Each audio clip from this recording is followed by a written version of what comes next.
Hello, everybody. Welcome back to Long Walk Talks. I'm your host, David Hensley, owner and creative director of Long Walk Productions, and I am here with my co-host, Stan Wilson Lee. Hi. Chris Barnes. That is also me. And our special guest for the episode, Robert Brafford. Hello. Yay, Brafford. Now, before we jump into this episode's topics, I feel the need to give our listeners an apology for those first two episodes. Why?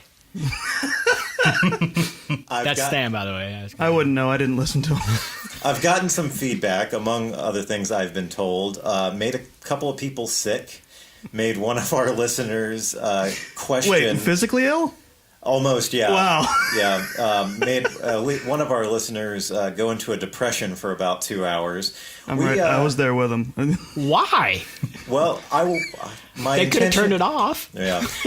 My intention was to come out of the gate swinging, and boy, did I. The content of the films we discussed was really dark and disturbing, so give us a second shot with this. Today's fare is going to be much, much lighter. I don't know. I'm here. If you bring up a Serbian film during any one of these topics... What were the car chases like in that? No, it's going to be Cannibal Holocaust. There are definitely some dramatic entrances in Serbian films, I understand it. And some exits. Oh. It took Chris a second to get that one. I don't even know if he did that on purpose, but it... That's how you bring down a room, Robert. All right, so today we are going to be discussing 5 overly specific things with examples that we love in movies. And the 5 topics that we're going to be discussing are car chases, dramatic entrances, one-off characters, uses of color, and soundtracks. And I'll explain some of those in a little more detail as we get to them. But we're going to start off with the softball question. This is an easy one for everyone. Favorite car chases in cinema? So let's start with our special guest, Robert Brafford. All right, I'd say for favorite car chase, I admit I'm not always captivated by simply one person trying to get somewhere faster than the other. So I like genre films that twist it up a little bit. One of my favorites has always been the freeway sequence from The Matrix Reloaded. Nice. The sequels to The Matrix get a lot of flack, very understandably, but I do think the action sequences in that are just so incredibly ambitious and epic in scope. And this one, which goes from, a car being chased by other cars to a fight between the front and the back seat of a car to a fight on top of a tractor trailer to a motorcycle going against traffic. It's just it's 8 separate set pieces just all in this one wrapped up sequence, and that alone right there almost justifies the sequels. I think those movies get flack because, well, honestly, it was an advantage that worked to their disadvantage. Whereas they set everything up in the first movie, so the second movie they could just drop straight into action, and they did, and they went hard with it. And I think that was a turnoff for people who enjoyed the more thoughtful evoking bits of the first one, honestly. They also had leeway to do pretty much anything they wanted. Yeah, because the first one, like you said, worked to their advantage and their disadvantage. Mm-hmm. I agree with Robert that sponsored by Cadillac and GM pretty heavily. If you watch that scene, almost every vehicle involved is a Cadillac or a General Motors. Yeah, it's great. All right, so that's 1 vote of confidence for The Matrix Reloaded. Stan, what do you got? I got a couple. One kind of recent, one probably the epitome of brilliant car chases. 2 to that. Of course, you got the Getaway stuff, Steve McQueen's Getaway, the car chase, but the Vanishing, that, Quentin Tarantino. Oh, Vanishing Point? Vanishing Point, thank you. That car chase is brilliant. Yeah, that's one of the ones that's on my list. That entire film is just one long car chase. And it's wonderful. I mean, it's just nonstop. It's beautiful to watch, is what it is. And so, yeah, if you want to get into, film school, this is what you do. This is how you direct a car chase, or it's how you film and shoot a car chase. That's definitely the prototype that you want to go to. For more recent stuff, got to go to Baby Driver. Yes. Pretty much anything that got into the car, and this will touch into other topics that we're doing for this episode is that the sound cuts, the sound design for the car chases, the filming of the car chases, the way the car chase became the meter for the film, and how they played to beats and how they set. Just brilliant. Just brilliantly done. You wouldn't have expected it from Edgar Wright because, he did some cool stuff in the earlier stuff, but he really never had the budget for a car chase in the sense, so to see that come out of his repertoire was just really great. And what's the actor's name? Ansel Elgort? Yes, Ansel Elgort. He's got a career, and just the performance he does, and whoever his stunt driver was, if there was a stunt driver, which I assume there was, really, really, really great technique and really great control of the performance of, and I talk a lot about it because it really is a performance in that movie. It's another character, it's another actor, it's another, they spent so much quality time with the making of the car chases and the car stuff in that movie. That to me now is probably a new standard that anybody coming after that is going to have to watch, and how can we be better, or how can we evolve the car chases from Baby Driver to our movie? It's like, because anything after that is going to be the people that have seen Baby Driver. If you don't do a better car chase, they're going to feel slighted. Chris? All right, so I have a few because I took the time to write some down. And funny enough, they're going to be a lot of them are going to be from comedies because actually I think they do a lot. They put a lot of effort when they do it for comedies because they're also playing it for laughs at the same time. One I forgot that I remembered you talking about Baby Driver. There's a movie. It stars Charlie Sheen and who was the girl in Buffy the Vampire Slayer? The original Christy movie. Swanson. The Chase. The Chase. Yeah. That entire movie is a car chase. Oh yeah, The entire movie. Yeah, actually, it's brilliant for an early 90s. It's fun.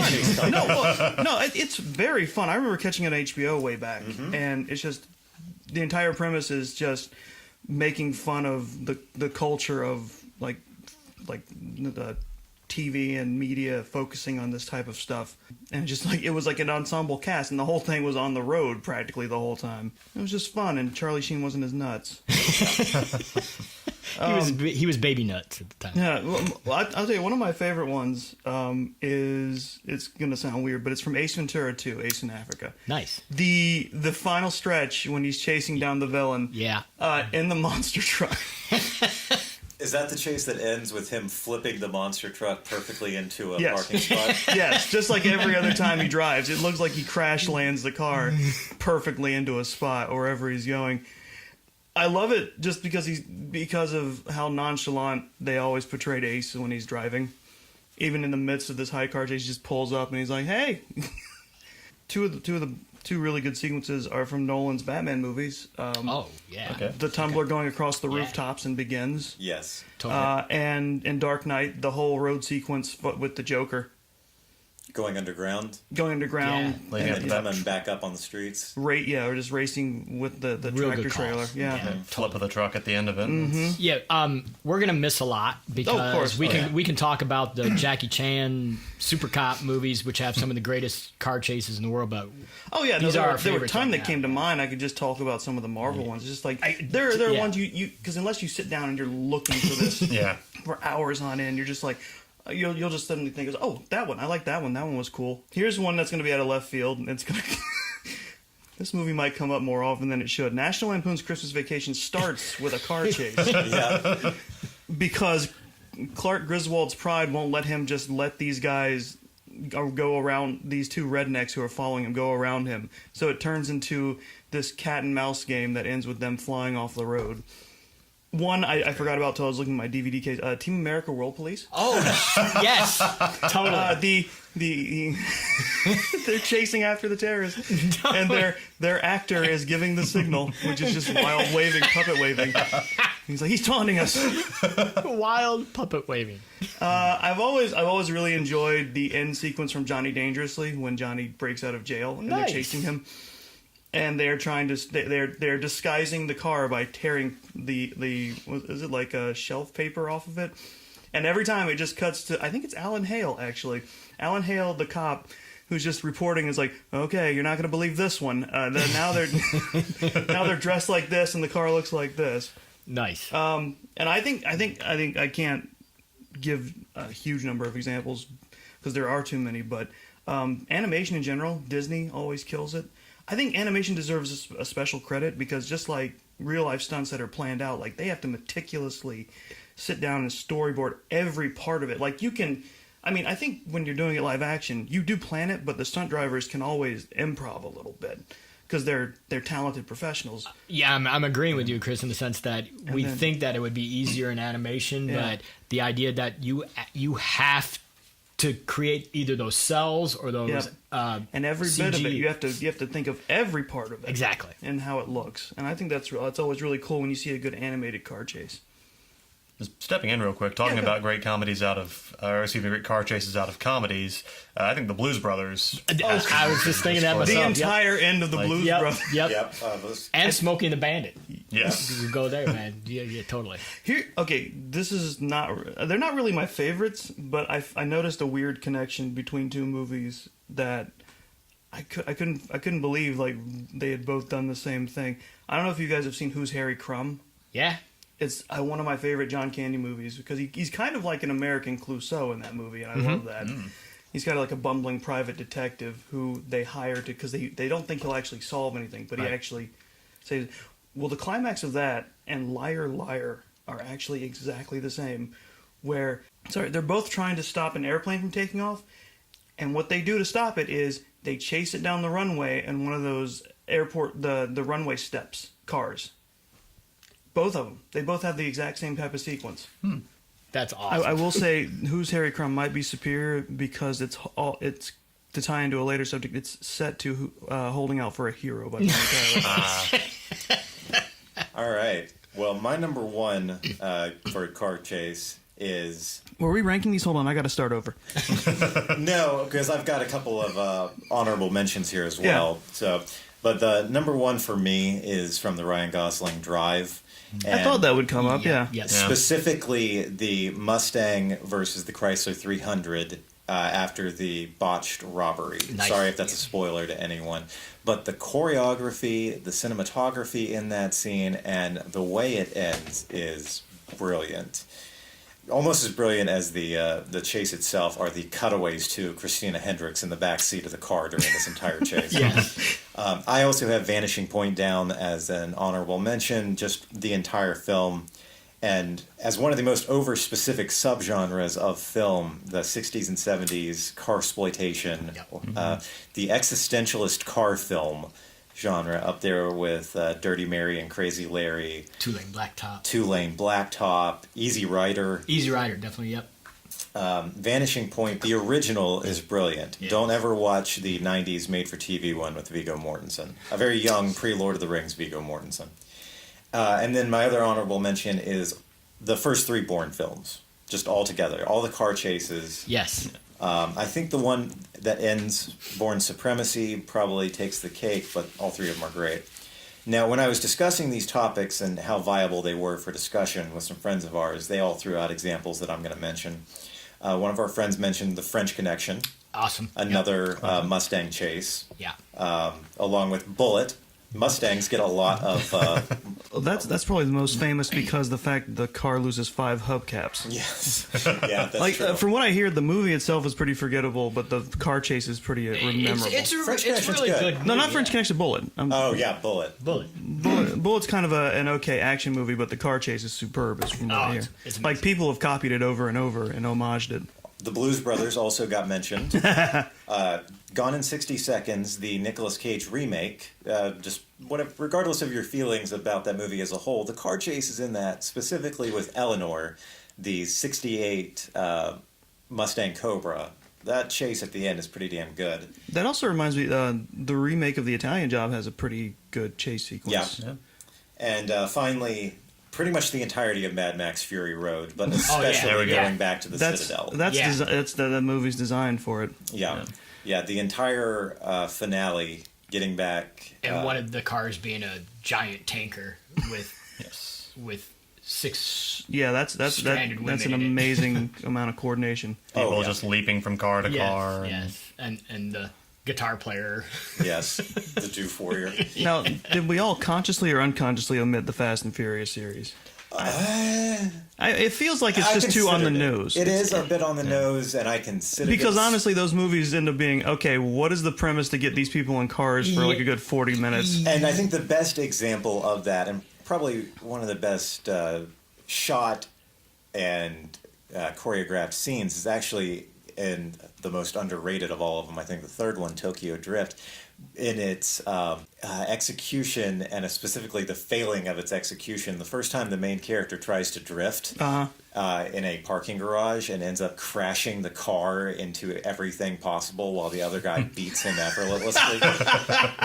That's a fantastic scene. That's the one that I considered from the Fast and the Furious There's something to be franchise. said about a sequence where someone either succeeds beyond their wildest dreams or fails amazingly. Yeah, the main character gets goaded into doing something he's never done before, which is drifting. Oh god, and drifting is such a precision thing to do. Is Tokyo Drift where they introduced the bikes too, the motorcycles, or is there no? I think you're thinking of Biker Boys, which came out around the same time as the first Fast and the Furious. Or My favorite terrible motorcycle movie is Torque. There we go. Oh yeah, Torque. Torque was a dueling movie with Biker Boys. Because I think studios had the idea. It's like, well, Fast and Furious is doing good. Let's see if we can. What can we? Motorcycles. Let's bring back motorcycles. and talking about Biker Boys brings me to Turbo Kid, which is the greatest chases, but on bicycles. So it's like, Why would you want anything to bring you to Turbo Kid? Oh man, it's great. It's a brilliant movie, man. I recommend it highly. It is wonderful. All right, we're going to move on to our second topic. Well, Sorry, I just quick question. Any TV ones stand out to you? I know. I mean, there were plenty of shows, especially in like the 70s. Like a lot of shows were really like that was their way of getting like stunts on the cheap. I think in terms of like what they could do, like action. Like I would say Duel, in that sense, Spielberg's Duel with the semi versus the car. I've never seen that. Admittedly, I don't watch a lot of shows where cars are huge. Like, I can't now anyway, but I used to just like action-y type shows just didn't really appeal to me too much. I'm kind of the same. Wait, I don't drift towards them. And then of course you have the Knight Rider stuff, which well, for a TV series, I mean, they did do some chases, and so whatever budget they had, it was good chases for an early 70s If it had movie. better animation, I would say Speed Racer. Speed Racer. I will say we have to give the devil his due and say Michael Bay is fantastic at chases. Yeah. He does a great job. Even movies that are kind of unmemorable to me, like he at least knows how to stick a chase in there. Oh yeah, both of the Bad Boys films, brilliant. I mean, even the dog fights and Pearl Harbor. I like how you left out Transformers, the series about things transforming. Well, Well, once the cars are standing up and walking. Yeah, I feel like cars don't really chase. That's cheating. They're just running. Yeah, a car chase loses its luster when the cars can turn into people and fight. And they didn't really chase each other as cars, though. There because they were would some- meet- There was in the first especially movie. in the first film. Yeah. there were a lot Where it of- was just cheaper Right, that to happened. drive You tend to forget that because that also is when the Mountain Dew robot happened. Yeah, the vending machine pots. And speaking of Oh my speaking of God, some of the most shameless product placement I've seen in a film. A Mountain Dew vending He's a machine Decepticon. turns into a. It's the same scene where an brought to you by Xbox. Mellow Yellow. Yeah, it's the same scene where an Xbox also turns into a Decepticon. Sorry, Robert, what were you going to say? Well, just speaking Autobox of rollout. robots chasing each other, one that I also had on my list was the chase from Terminator 2, Judgment yeah. Day, Oh, yeah. where Yeah. you've got the T-1000 Robert Patrick Oh, in man. this big semi chasing John Connor on his tiny dirt bike, and just that's again, we go back to film school stuff, and this is what we study. This is a moment we study. All right, well, we're going to move on to our second topic, which is dramatic entrances. Robert? Before I start, question: are we restricting this to human characters, or is this any kind of entrance? Because You can't say that dramatic gopher. I'm sorry. Oh, yeah, there goes your Caddyshack reference. dun dun dun. No, I would say probably one of my favorite dramatic entrances, and would be the introduction of Norma Bates in Psycho, the first appearance of Mother in that film. Yes. Yes, I mean it's one of the most iconic sequences in horror film history in general. but just, the shower, our protagonist has just made this monumental decision to go back and return the stolen money, and we see a door open, we see a face, a silhouette slowly moving in against the curtain. I don't want to say spoilers for Psycho, because I'd be really amazed if there's someone who's heard of this film who doesn't know how this goes, but yeah, that the person who's been our protagonist up to this point suddenly is brutally killed, and that's Hitchcock just changing the game for how we watch thrillers. For outside of human characters, I think the first appearance of the T-Rex in Jurassic Park. You stole my thunder. Yeah, that was almost on my list. Oh, too. it's so wonderful. The build, the shaking or the rumbling water in the glass, and then this effect sequence. The very first appearance of the T-Rex. Yeah, because it's teased the whole time. So you see the goat disappear. I was thinking specifically of the end. Oh, the end is great also too. That's just like the bookend to an awesome entrance. Yeah. Because at the end it just storms in and takes care of business. But there's no better sequence than it finally just Jeff Goldblum in the back of that Jeep.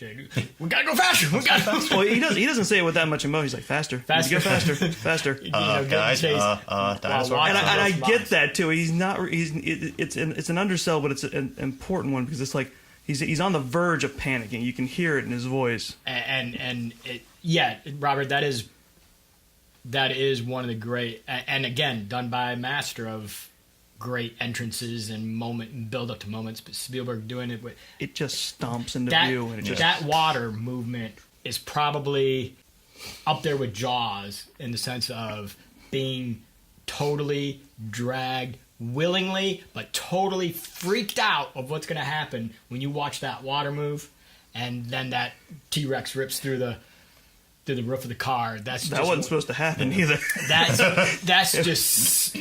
is definitely one of my favorite all-time movie moments, and I put it up there with Jaws as one of the great monster movie moments. And it's like, yeah. Do you have any more, Robert? Those are my top two. I guess I would say, stepping away from cinema, there was one other one. In television, the first appearance of Jed Bartlett on The West Wing, just because I love so much the first line they give to this show about the President of the United States. And for the first episode, it's the story of his staff running around trying to put out a bunch of fires. And the President's off camera for almost all of it. And then at the end of the episode, they're having an argument in the West Wing with some representatives of the religious right, and they get into an argument over what the first commandment is. And then off screen you hear, "I am the Lord your God. You shall have no other gods before me." And you turn and Martin Sheen walks into the room and goes, "Boy, those were the days, huh?" And just, it's like, okay, I can see you've got this great actor playing your part. You save him for the last scene, but by God, you put him on there when he shows up. All right, Stan, what are your favorite dramatic entrances? I'll go back to start. Gloria Swanson's first appearance in Sunset Boulevard is always going to be classic, and it literally is one of the best first moments. That actually has the best intro to a movie, one of the best intros to a movie with, the body in the pool, and then introducing William Holden, meeting Gloria Swanson, and she coming down the stairs. But admittedly, I have to admit, and this is probably a sequence as well, more than just but that first sequence in Dark Knight, when the bank robbery, when we first meet Heath Ledger's Joker, I think that is one of the great reveals.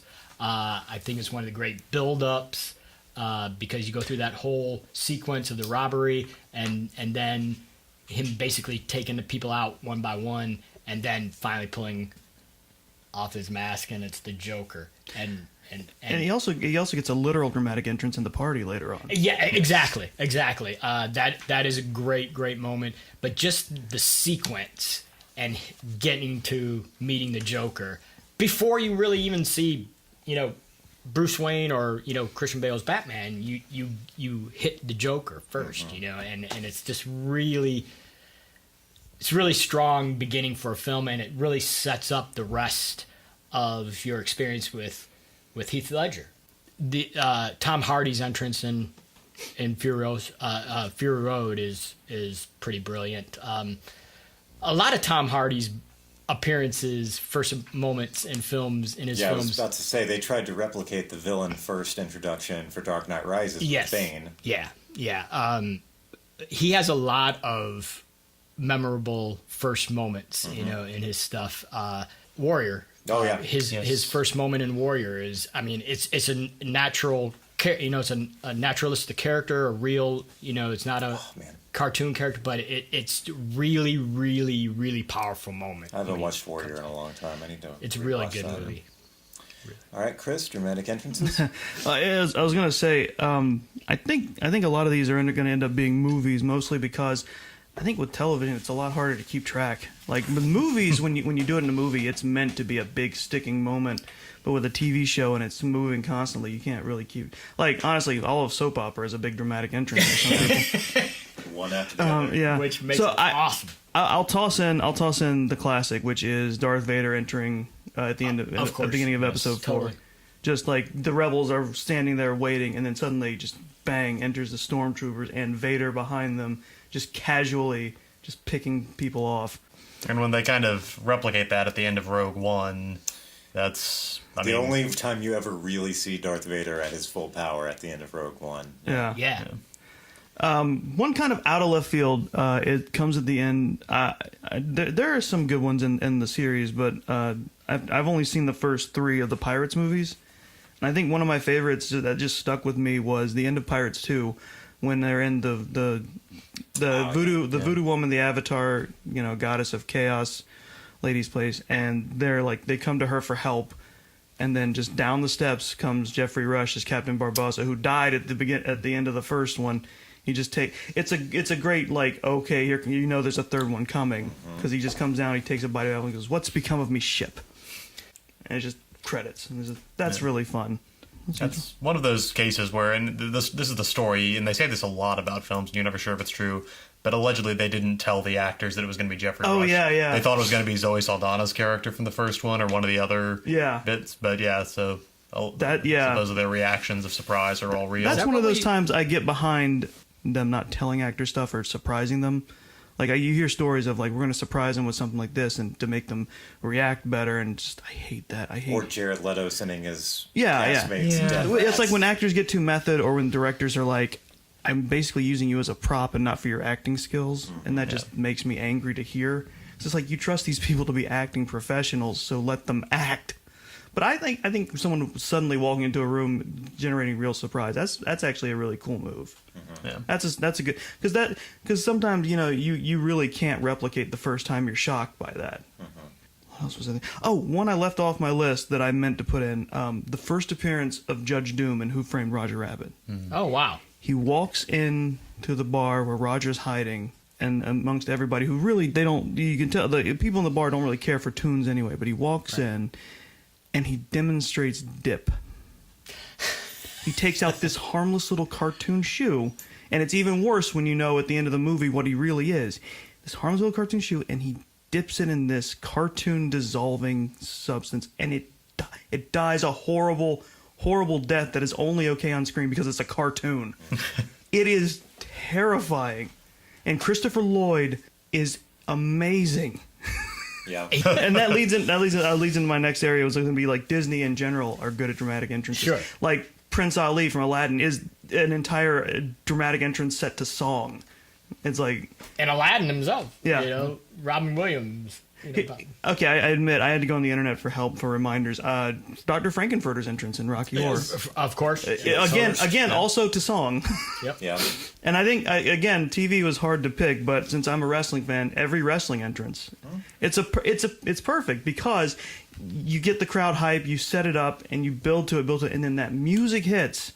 And everyone, the reaction is just or they boo, and out comes That's why I call professional wrestling, professional fighting sports, and the best theatrical stuff. Oh yeah. It's Because wonderful live theater in that sense. the stuff that the way it's structured, Yeah. from moment one to ending moment is exactly how Aristotle wrote. You would be extremely hard pressed to be able to replicate the kind of reaction you get when you hear especially in the heyday, and even now when you hear Glass Shatter in Austin comes Yes. out, or some, or the Yep. or the Gong and the Undertaker's music hits. It's The like, explosion or Kane. yes, yeah, any of that, like it's or the mixed reaction of when Cena's music plays.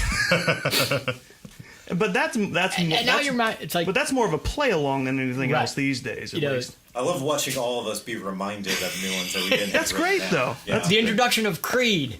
You know, Yeah, I've wonderful. added 3 things to this list to my list since we started talking. And on that note, let's throw it over to you then. All right. So my initial reaction to this category is probably almost entirely recency bias.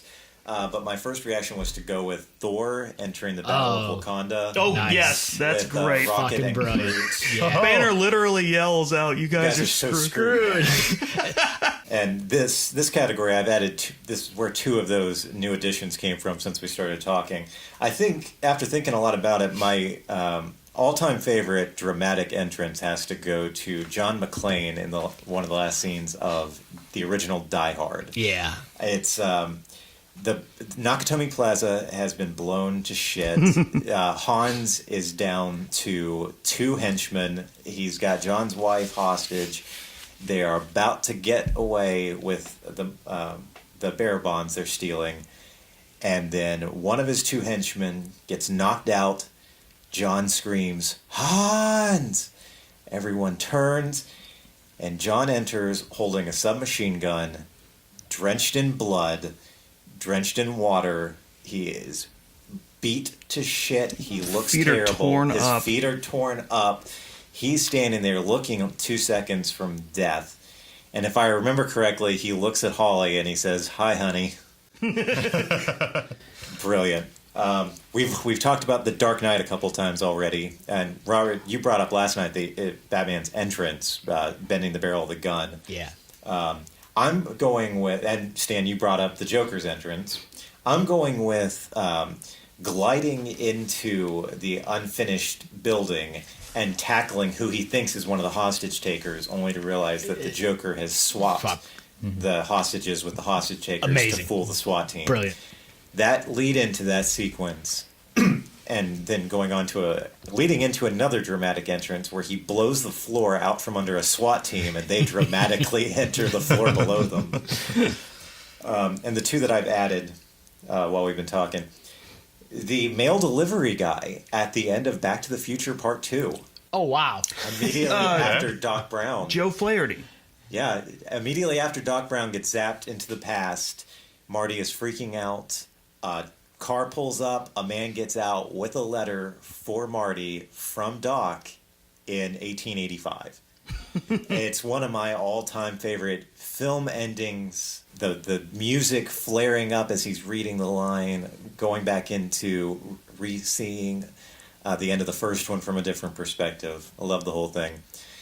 And finally, I'm going to end it on the Terminator's entrance at the end of the factory scene in Terminator 2, where John and Sarah are pinned down by the T-1000, and then they look past the T-1000, or they turn around to get away from him, and the Terminator, once again, beat to shit, torn apart, coming up over on that machine, holding the rocket launcher with his last grenade. Brilliant. Yeah. That I did jump in for one second because there's another one I forgot. I have not seen the movie and I need to, but Roddy Piper gets one in They Live when he enters the bank fuck yes. with Yeah. the shotgun and he gets the iconic moment of and so he's reportedly ad-libbed this. He goes, "I came here to chew bubblegum and kick ass, and I'm all out of bubblegum." Now, some more television examples brought up by our friends when I was discussing this with them. David Two Dogs Hayes, host of This Is a Work, brought up, and I haven't seen this, so I'm going with his word on this one, and maybe you guys have. Michael in the last episode of The Office. Showing Oh up. yeah, he showed up at Dwight's wedding. Or no, Is that what it was? He did come to Dwight's wedding. He showed up as his best man at Dwight's wedding. Gotcha. I think that's when he came back. I'm not sure. I didn't see. I don't know if this that was the one. episode. I actually didn't see like the last 2 seasons of The Office. Yeah. The dogs threw that out there, so I wrote it down. And then the Daredevil's appearance at the end of the season 1 finale, when he shows up with the finished suit to Oh, yeah. fight the Kingpin on the streets of Hell's Kitchen. Yeah. That one got thrown out as well. the introduction of Kingpin Yeah, and the Daredevil series. The white painting. Oh my God, that's Vincent D'Onofrio starts the series with just his voice over phone, right? But then when you see him the first time, one of the great moments. Hell, that would count. His voice on the phone. Yeah, that shit is good. That is cinematic quality entrance there, man. And I think there's a lot to find in superhero. I mean, just in the Netflix Marvel series, the first appearance of Frank Castle and Daredevil. True, yeah. You've got, the whole first episode is It's about part of the bread and butter of superhero Yeah. stuff. Yeah. Isn't it? Oh It's- yeah, we could make gotta an make- entire you list of have- yeah. superhero dramatic entrances. The superhero landing is part of that. That Deadpool makes fun points. of. Iron Man showing up in the Middle East in the new suit Yep. yes, in the first Iron Man. All right, we're going to move. Oh, before we move off of that, I found this when I was researching for dramatic interest. There's literally a site. It's run by AMC called filmsite.org. And they have an entire section of greatest movie entrances of all time. Nice. Filmsite.org/entrances.html, and they start from the 1920s and move up to present day.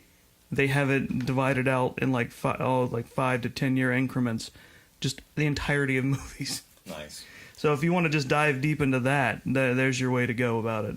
All right, so moving on to our third category, one-off characters. Now, to elaborate on this category, this is a character that appears in maybe one scene of a film, or if it's a franchise, they are in only one part of the franchise and don't appear in the others. So, Robert, start us off with one-off characters. I actually interpreted that as characters that only appeared in one episode of a TV show. So I think that that's works too. That I was gonna say absolutely most works of my too. prep work was, and honestly, I spent a lot of time wrestling on that one because these days TV is so serialized. You don't really get people who only show up for one episode. You'll usually get at least a 4 or 5 episode arc out of a big guest star. But I decided to actually take it back to one of my favorite shows from when I was a kid, the Batman animated series, which is still one of the greatest adaptations of that character. But there's an episode of that series where there's in the world of the series there's an old superhero called the Gray Ghost, and he was this sort of adventure serial such hero. A good episode. And someone's committing crimes using the props and the methodologies from these old adventure stories, and Bruce Wayne figures this out because he was himself a huge fan of it as a kid, and it becomes clear over the course of the episode how much these old stories influence the way he is as Batman and the way he conducts himself. And he goes and he investigates the actor who used to play the Grey Ghost, a man named Simon Trent, who hasn't been able to get any other roles. He's just known for playing this one superhero character. He's having to sell old merchandise in the show to get by. And what makes it so beautiful is that Simon Trent is voiced by Adam West. And so you've got the 1990s cartoon paying this great homage to the old 60s Batman show, and not just doing it in a goofy way, but also recognizing a lot of the real life struggles that Adam West had after that. So it's this mix of affection and this bittersweet nostalgia. It's just shockingly mature for a children's show, which summarizes most of the best stuff from the Batman series. It's good timing to bring that up because they're about to release the remastered Blu-ray of the whole series. Oh, nice. Yeah. But yeah, that episode was really good. I think that was also that their way of replacing Zorro, because Zorro was originally Batman's kind of inspiration heroically. Yeah, and I think in the comics, that's actually what they were leaving the movie theater watching. The Mark of Zorro. Yeah. Stan, one-off character? this is probably the hardest topic for me. But there is one memorable performance of 10 minutes that will always stand the test of time. Robert Duvall in Apocalypse Now. He had 10 minutes, and he won an Oscar for the fucking 10 minutes. Probably one of the greatest speeches ever written for film, which leads us into Christopher Walken's moment in Pulp Fiction. Oh, okay, Pulp Fiction. All right. Okay. But Christopher Walken has a lot of one-off moments that he's done. I really thought you were going to take mine for a second. But Robert Duvall in Apocalypse Now, and basically all he's doing is crouching over land that he's just firebombed with napalm, and the whole love the smell of napalm in the morning, smells like victory, and he's basically just sitting there squatting, and you'd be hard pressed to find a better delivery of a speech than that moment. And it's like the production of the film just stops. The whatever's happening in the background gets quiet, and it's just Robert Duvall, and he owns that 10-minute chunk of film, and it will always stand out as one of the best moments in cinematic history. Chris? Surprise, surprise, mine are very comedy-based, because comedy's a great area for this kind of thing, especially in movies and TV, where you just have like a character show up, be their weird selves, and then you don't see them again. But I'm going to start with, again, I told you it was going to come up again, National Lampoon's Christmas Vacation. Mary, the department store girl. This was almost on my list, And, I realized that it would be yeah. on yours. Yeah, because Clark is shopping for Christmas, and he decides, he sees her, and it starts off, he's like, he's kind of creepy for him perving on a younger girl, but what makes it such a funny scene is the fact that he thinks he's a ladies' man, and he's clearly not, because he just starts stumbling his way all over himself. And Mary, who I'm sure has to deal with this from a bunch of people all day, every day, is just kind of watching him just utter amusement because she knows how terrible he's doing. Also, there's a sense of obliviousness to her. A little bit. Probably because she's probably used to guys trying to fawn over her like this. That's my name. No shit. It's so wonderful. Another one, the Dempusburger cashier from Super Troopers, played by Charlie Finn. Nice. It is the scene. Do we have liter of cola? I don't want a large fart. I want a goddamn liter of cola. That whole scene is just like I'm sure cops have to deal with that constantly, and just like and the just the young punk kids who do not like cops, so they see an opportunity to fuck with them. And it's just like, he's trying too hard to the cashier's trying too hard to ingratiate himself to Farva. He's like, "How are you doing, Officer Farva?"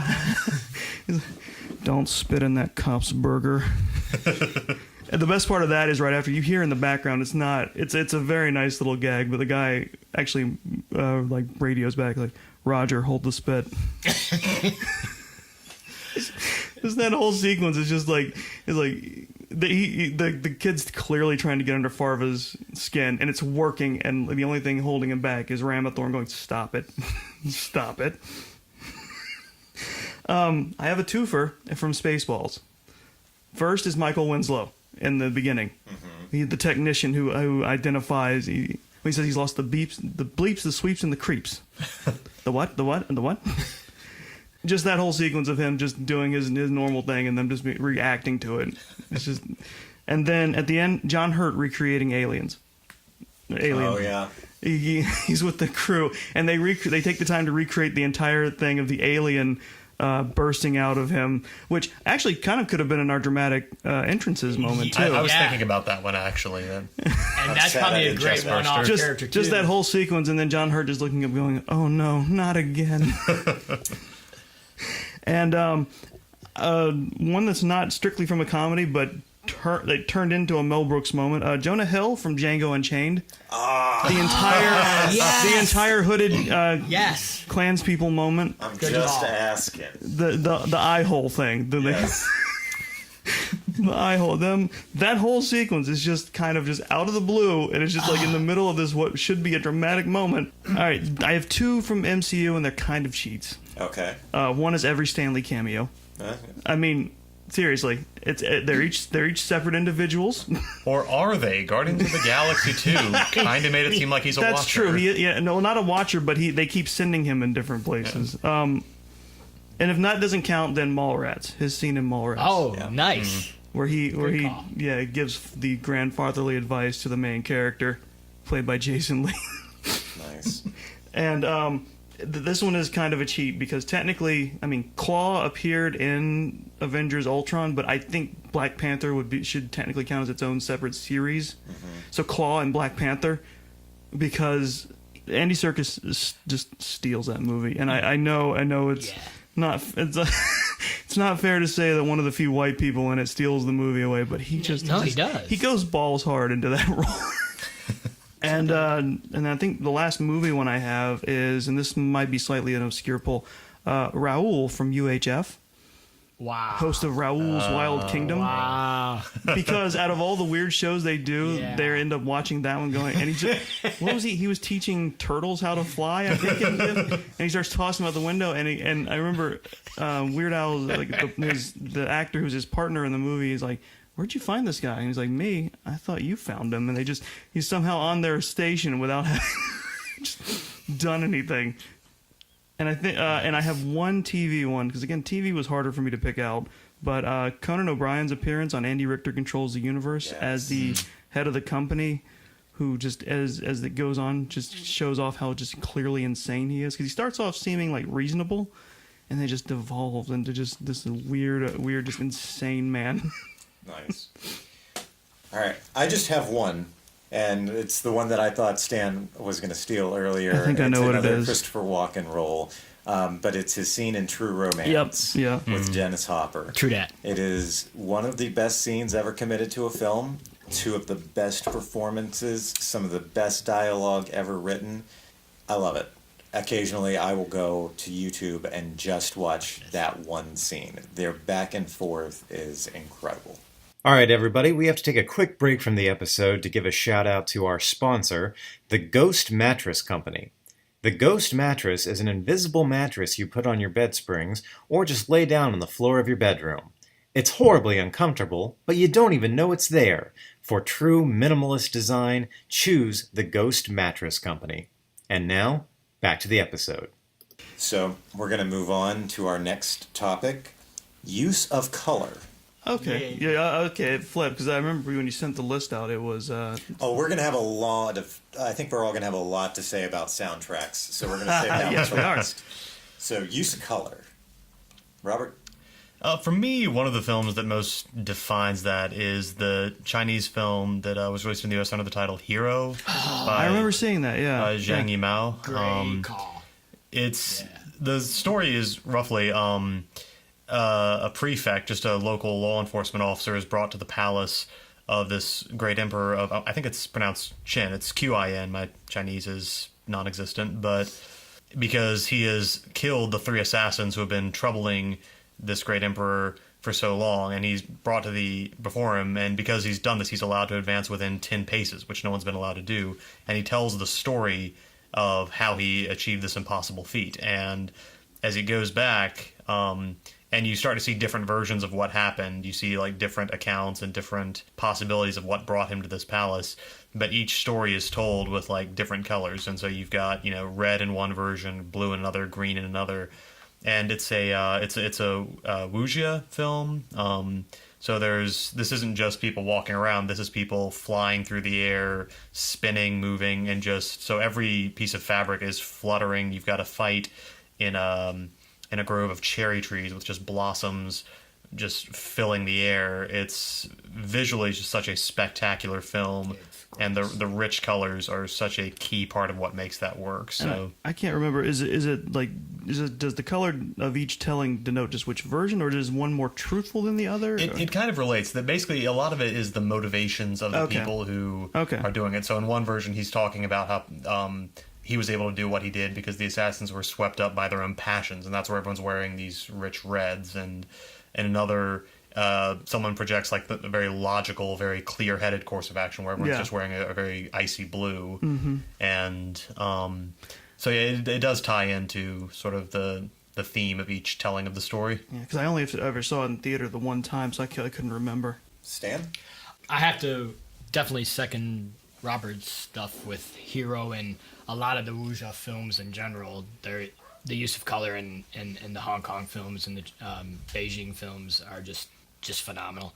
But my two things, one got on my list really, really recently, as of like about a half hour ago. But the first one, a lot of Peter Greenaway's stuff, specifically The Cook, The Thief, His Wife, Her Lover. Yay, you said it correctly. I told you to write it down and you didn't. Again, wait, I missed it. What was the name of that again? The Cook, The Thief, His Wife, Her Lover. Now say it backwards. Don't say it backwards. which stars a young Helen Mirren, and she's gorgeous and awesome in this movie. And his Peter Greenaway's use of color is very similar to what Robert was saying about how each section of the film, and it's not necessarily a flashback of a story, but the cook has a color, the thief has a color, the wife has a color, her lover has a color. And so it's like whenever it goes into a scene that is centered around a specific character, it becomes that color. I mean, it does it on a dime. The editing is brilliant because, I mean, everything changes. The color of the scenery, the color of the costumes, the way the lighting reflects everything off of each other. And it doesn't do it in a harmful way where the colors wash out everything. It's a very smooth transition into it, and he does it in several of his films, but specifically this one. And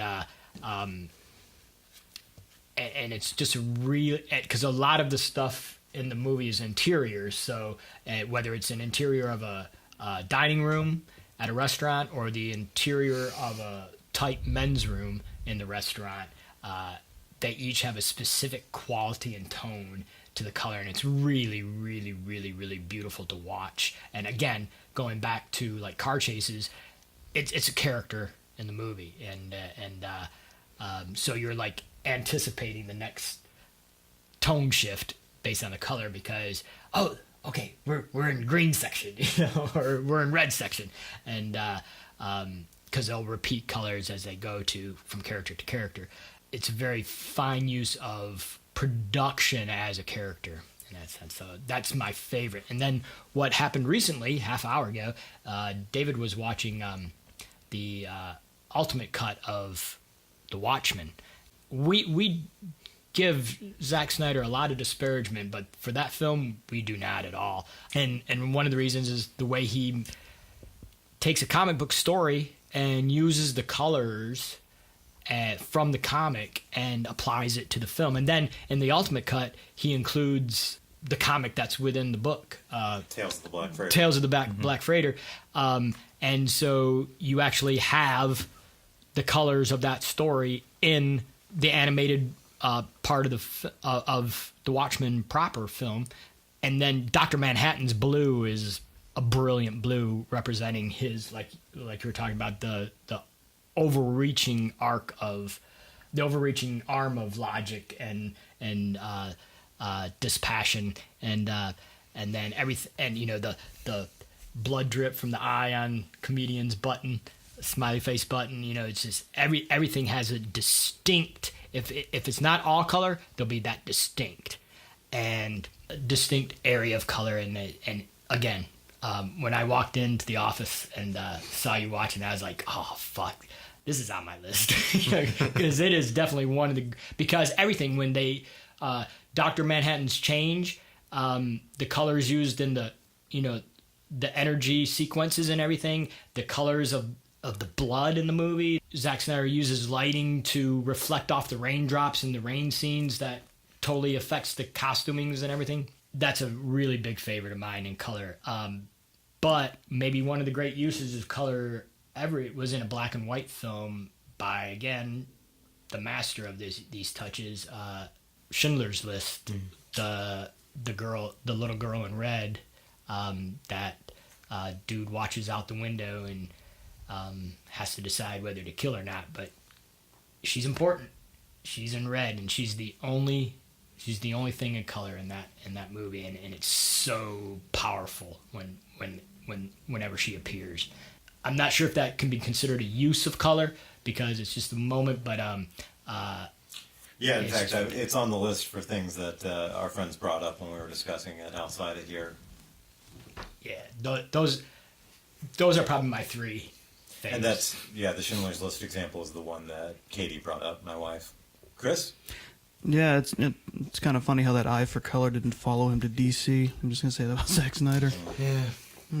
What about Sucker Punch? I never saw that, but was that more muted? Yeah. Oh, yeah. That's very much that. So I'm guessing reality is brown. I hate that in video games. I hate it in movies. Well, we have to pay tribute to another black and white film that just killed it with color, and that's The Wizard of Oz. Oh, yes. Because you open up that door and suddenly you're in Color Town. Yeah. You know how they achieve that effect, right? I forget, how did they... They literally painted her back in the Oh, that's black and right. white colors. That's right, because she steps through. Yeah, because they didn't have the technology to make this section of the shot color in this Black, section. yeah. So it's just literally the inside of the door and her back, her clothes, everything is painted. So she walks through. It's all one color shot. Yeah. But it's just only one part of the set is, and it's just such an amazing effect the way it works. You know, a surprising... Well, actually, a surprising one for me is Dick Tracy. Dick Tracy is based on the comic strip, and for the movie, it's very noirish. It's very dark, but everybody is color coded and in bright colors. Yep. Just the whole because that was the whole thing of Dick Tracy. Is just like Dick Tracy's in a giant yellow overcoat and hat, and all of his villains always wear bright. Because they're gangsters, so they're flashy. It's interesting to watch. It's like this dark city, and then these just color everywhere at the same time. I think the best use of color in a movie was Blazing Saddles. No one was expecting that sheriff to be black at all. Well played. That was it. That was the joke. Well played, no, sir. no, really, my last thing to bring up is just Disney. Disney has the best eye for color, especially in animation. They know when to just explode with color everywhere and then mute it and darken it. You're right. They know how to make you feel just by shifting colors in the slightest. And They're they were masters. doing it before the technology. Absolutely. Too, so it's like, I mean, the Snow Whites, the Sleeping Beauties, I mean, even Dumbo. Even back then, when it is more muted in terms of how brightly they colored things, they made it count still. Exactly. I mean, the first appearance of Jiminy Cricket, you see this green cricket, and the way it's framed, but the color, Absolutely. that is Jiminy, and it's like, so when that color appears for the rest of the movie, it's Jiminy Cricket, So it's like, you're totally right. I mean, even back in the days before they could do it on a computer, I mean, they were already feeling the sense of what this particular color can do to an emotion. 100%, yeah. I think that was basically it for me. Okay. All right, for me, this is another kind of softball answer here, but it really proves how simple yet effective the use of color can be. For me, my top pick is The Matrix. Just the usage of blue to denote the real world and green to denote when they're inside of the Matrix. And that the real world looked duller. It was darker, it was duller because it was more ravaged. And the Matrix was meant to simulate things looking at like they used to. And it's simple, yes, but also how much thought went into it. It would have been really easy just to, when you're inside of the Matrix, put the characters in green. But no, it's the way that the color grading of the film whenever they're inside the Matrix is just tinted ever so slightly green, enough to notice it, but not enough to overwhelm you with it. Going back to other answers that I received from our friends when we were discussing this, I missed one, the last category, when we were talking about one-off characters, so I'd like to go back real quick. I don't know, there's no time. Katie brought up the cleric from The Princess Bride, the male-age. Oh, good. Oh, yes. Yep. All All right, and going back to the use of color, somebody brought up Unbreakable, M. Night Shyamalan. Good. Yeah. Yes. Another comic book Yeah. movie. Specifically memorable is the use of purple in relation to Mr. Glass. Katie also brought up The Shining. Specifically, she brought up the carpet in the hotel and how well designed that is, and that carpet gives you a clear idea of where you are at in the hotel. All right, so our last topic, and this is going to be a big one. Soundtracks. Yes. Now, this is either licensed music or scores. All right. So, Robert, let's start with you. Licensed music or original score in film? Going with an original score, I'm going to start with kind of the big picture and then narrow it down. Pretty much everything John Williams wrote for episodes 4 through 6 and episodes 1 through 3 of Star Wars. I think his work on Force Awakens and Last Jedi is fine, but if you want to talk about just masterpieces of soundtracks that don't just underscore scenes but are part of them, that carry you through the emotion, that are as much a part of what you're watching on screen as the sets or the actors or the costumes.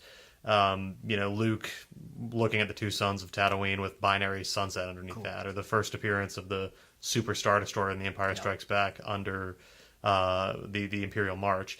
But for me, I think my favorite of his works is actually what I would consider the worst of the first 6 Star Wars movies. Attack of the Clones, I think, is just without obviously the prequels. That's all been talked about to death. I think Attack of the Clones is the weakest, but its score is just gorgeous. And where that film tries to tell a love story that doesn't work, John Williams' theme called "Across the Stars" for Anakin and Padme is honestly one of my favorite pieces of music from film. It's haunting. It's sweeping. It's everything that the romance is supposed to be in the movie and not really succeeding at. But the music almost gets it to the finish line. It's really amazing how well he does that. So yeah, and John Williams, I'm sure you could point to any other movie he scored as well, but I think Star Wars is always going to be one of his greatest achievements, and Attack of the Clones specifically is where he deserves the lion's share of credit for where that movie works best. Stan? I'll continue the John Williams stuff, but I would go farther back. Nothing's more characterization and build up than his soundtrack for Jaws. And that's kind of where we're introduced to John Williams for real, and I mean, he was used before that, but that's where he totally mastered his idea of theme and mastered his idea of how do I build suspense, and I would go, I mean, John Williams as a whole, of course, is going to be the man that we talk about. He's done pretty much every Spielberg film, hasn't he? Even like the Munichs and Jurassic Park. And Jurassic Park again. Get there. The idea of, we're talking about production stuff being a character. His music is always a character in whatever film it is, and then if we talk that, then we go to, in the sense of use of songs, use of licensed music, American Graffiti. If we again, Lucas, who also uses John Williams sometimes for the Star Wars stuff, he did all the time. Lucas knew how to use Williams as well. Maybe not as well as Spielberg, in my opinion, but the stuff he does for Lucas is great. There's so many, all the way back to the beginnings of sound film. Your favorite stuff, the Big Sleeps, the Casablancas, all the scores of those early films. African Queen's score is brilliant. If you haven't seen that, see it for the sound alone. It's great. I could go on and on about music. My favorite, Almost Famous, Cameron Crowe's Almost Famous. Some of the best use of music, of licensed music ever, and original music. Cameron Crowe has the advantage of having, written for written for Rolling Stone, right. So he's totally there. One of the scenes that best exemplifies them is them just sitting down and singing Tiny Dancer together. Yes, absolutely. That's a great moment. I think half the budget of that movie probably went to licensing the stuff, and he may have had the advantage of, the artists liking him anyway, so they may have given him some stuff, but some sweetheart deals. Yeah, but I'm sorry, I have to. Probably the director that knows how to use songs the most is Quentin Tarantino, and now it used to be his early films are all licensed music, but now, he's doing Ennio Morricone stuff, so he's lured him back to a Western, which he said he was never going to do again. He's score happy. And he's getting great scores from people that weren't supposed to write great scores anymore, and so I think because of his influence through film, he respects music as a character. Chris? Oh boy, where do I start? So I'll cut in. One of my favorite composers, if we're talking about scores, is Thomas Newman, specifically for the American Beauty soundtrack. I've listened to that back to front so many times. I love it. And I also love an earlier score he did for a movie called The War, starring Kevin Costner, because it's very similar. And one of those tracks, Angel Pin, was used as the trailer for American Beauty. And until I finally found a website that kind of detailed what gets used in trailers as themes, I was so lost. Like, what the hell is that song? It's not on it's not on the album. Where is that from? And then I found that album. It's a really good album. I would recommend that. Sticking out from what you guys said, it actually is a recurring theme on my list of stuff, that there's some terrible movies that have had just killer soundtracks. The American Godzilla from '98. That movie's terrible. That soundtrack is amazing. It is. And I don't care. I like the Puff Daddy, Sean Combs, about to bring that up. Come With Me song. Another terrible movie, awesome soundtrack, Ready to Rumble, the WCW movie, starring David Arquette. It had, it was the first time I heard the song Last Resort by Papa Roach. It had a cover of Hit Me Baby One More Time by Dweezil and Ahmed Zappa. A cover of We're Not Gonna Take It by Biff Naked. A bunch of other good stuff on there. It was a fun listen. There are others, I'm sure, but I'll jump to TV for a second, because actually this is where a lot of stuff from TV jumps out at me, like The Simpsons. For 30 years, they've been creating awesome music. They've got multiple albums out, and I think some of them have won Grammys. But yeah, The Simpsons do amazing music, or they license music and they use it very either pointedly or poignantly. There's the moment when, I think the episode where Homer's mother dies, and he's staring up at the sky. I think, was it Starry Starry Night they used? But Don McLean's Vincent. He's just staring up and they fade out. That's a very, very poignant moment to me. My favorite comedy song off of that whole series might be the Canyonero car ad.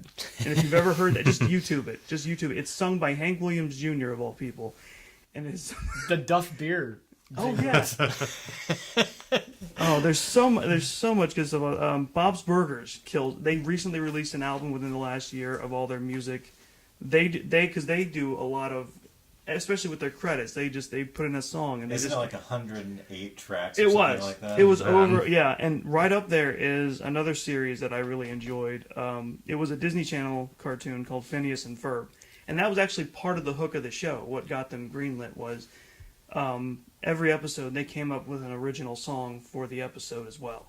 And it's just it was funny enough made by two people who had worked on Family Guy previously. And it's a really fun. It's a fun show and very self-aware, and in a good way, not like kind of what Family Guy branched off into. But I would be remiss without mentioning any of the Muppet movies or the show. Oh God, yeah. I still have so much of the soundtracks in regular rotation on my stuff. And when it comes up, I'll sing along. National Lampoon's Christmas Vacation is a good holiday album, and I'm not sad about that. I'm not sad that I brought that up for the third time this episode. It is officially the Christmas season for me when I boot up my iPod or whatever I've got with me and play Christmas Vacation by Mavis Staples. That soundtrack is the reason I have Gene Autry's Here Comes Santa Claus. Because I will never be able to hear that song without a SWAT team member bursting through a window. Okay. You'll notice in our discussion, we're not the highfalutin art types. No. In our discussions about movies, we like movies, and a lot of it is schlock. I'm going to get highfalutin for one film. And that's fair, because when it's done well, and there's no denying it. One Dave might roll his eyes at. Napoleon Dynamite had a really good soundtrack. Regardless of what you think of film quality, it's really good and it's done, I think it's John Swihart. And he did everything on there, including covers of things. Like he did his own version of the A-Team theme. Yeah. Now some of the score itself is meant to evoke the weirdness of the movie, but there is one track. Well, there's one licensed song. There's The Promise by When in Rome. When in Rome, yeah. They use that to really good, and Only You by Yaz. They use those two songs to great effect, and they're really good. And there you go, reminding me, it's like we've been totally remiss. We haven't mentioned any John Hughes movies. Guy who took that's true. licensed music to an art form. That's true. Made whole movies based around songs. What is the Jamiroquai song that Napoleon dances to? It's Canned Heat. That's just a fun song, regardless of its use in the movie. And There's one track off of the score itself, and I don't think it was used in the movie because it's called alternate ending montage. So I think it was montage music that they didn't use, but it's actually very, very, very. I want to say not sentimental, but it's meant to evoke like a sense of things are good. I didn't want to throw out the word poignant after using it already. Hopeful, yeah, that's a good. Here's a weird one. I have this soundtrack and I listen to it because of the internet, specifically YTMND, because back in the day when that was a big thing, I don't remember I've never seen this movie. It is a Japanese movie called Kikujiro, but because of that site and them using tracks off of it constantly, I ended up buying it, and it's just a really, it's like it's some kind of coming of age story for a kid. And it's very low key and peaceful. It's a good soundtrack to calm down to and just enjoy. Disney and Pixar are naturally just the kings, and specifically WALL-E is one of my favorite soundtracks of all time. Anything that Randy Newman. He did the early Toy Story stuff. So it's like, yeah, I mean, they'll get the right people. Absolutely. It's like, hey, you do the songs. It's like, okay. Absolutely. I think Michael Giacchino also, who yes. Brad Bird, I think, first brought on board with The Incredibles, and just that very jazzy, up-tempo adventure music he did. And then, of course, he later came over to doing... he scored Rogue One. Mission Impossible. Yes. I'm getting to him. You're fine. You can go ahead. I think the last one before I jump to a very special section of my list is Forrest Gump. Again, regardless of what you think of the movie, they did a really good job with the score, and the music they chose for the movie is wonderful. And then the last section of my list is movies I love one specific track from, because there was a lot of movies where it's like, I was like, I love the soundtrack. Wait, no, I like this song in particular.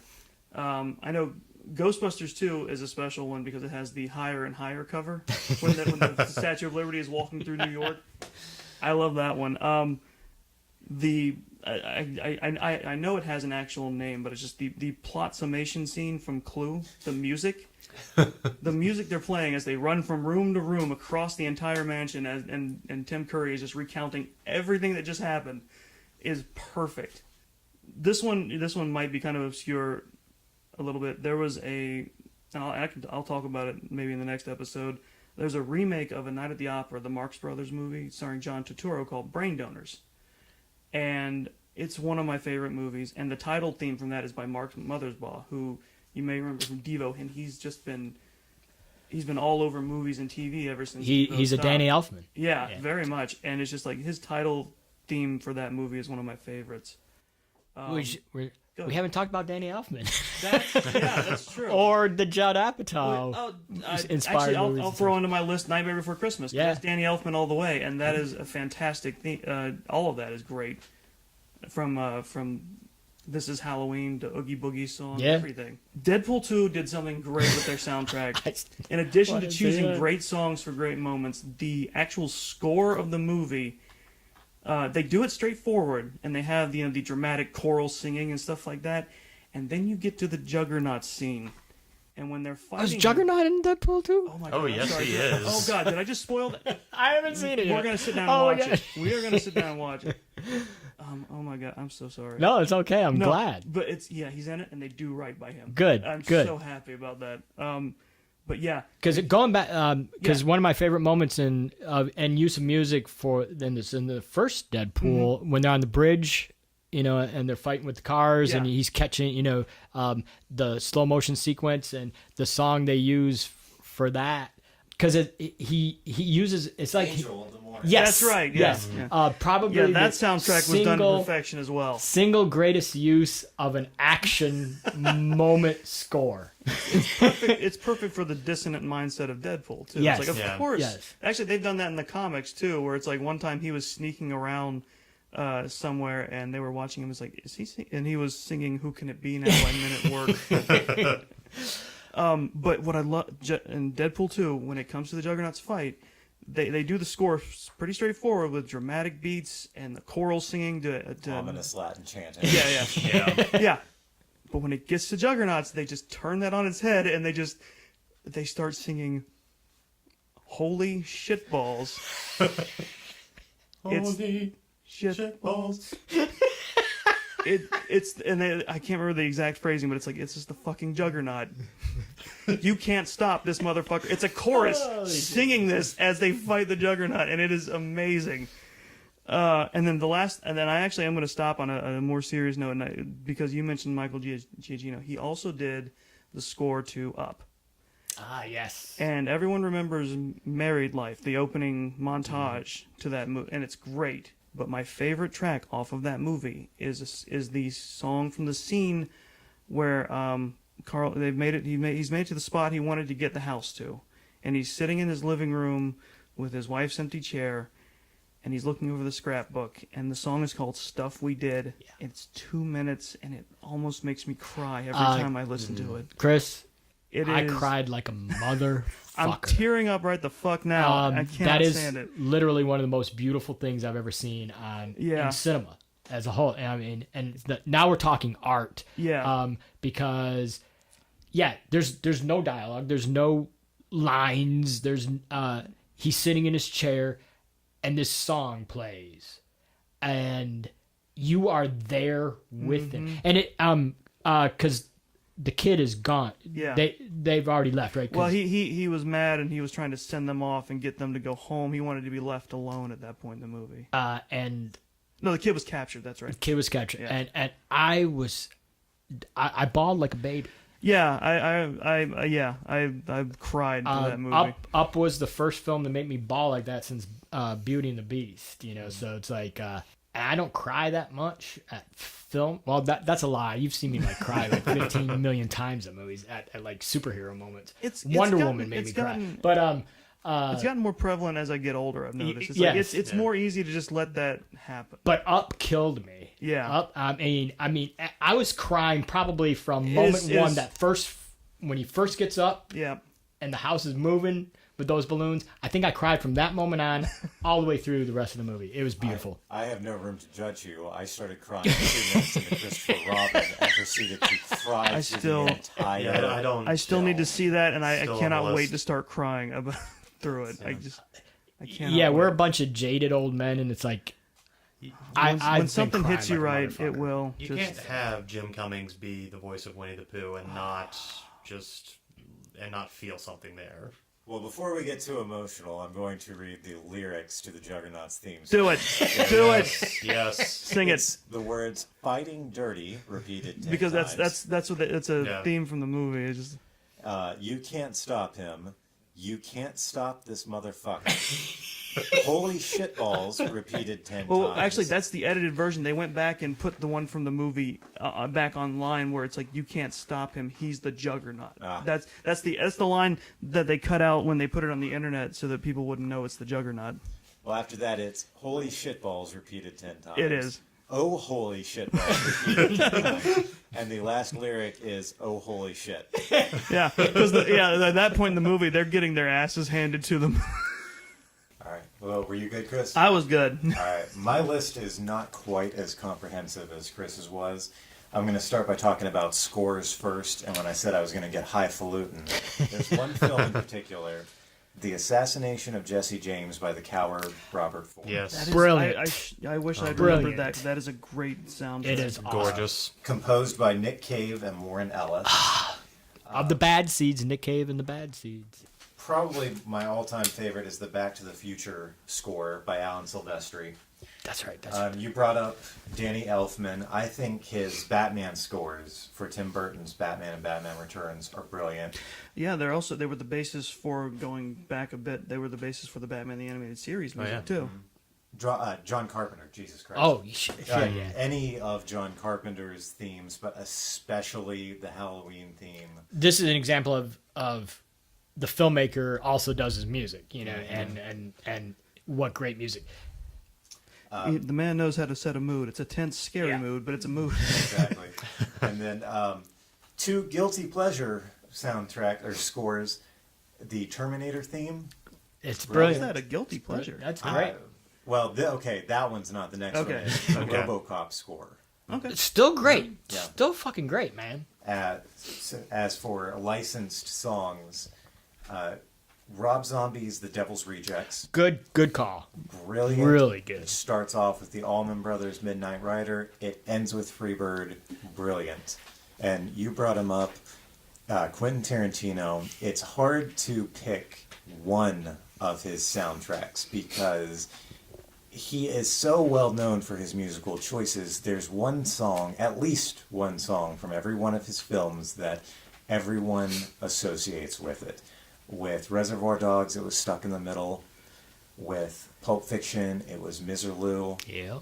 Kill Bill, it was the surf song. Yeah. She Fights the Crazy 88 too. God, Inglourious Bastards and Cat People Putting Out Fires. Oh God, that's right. Django Unchained. I was going to come back to Django Unchained. You know, I was talking about how he's become a score hound. You know, with the annual, but the The John Legend song. That's John Legend song. I'll give that to you.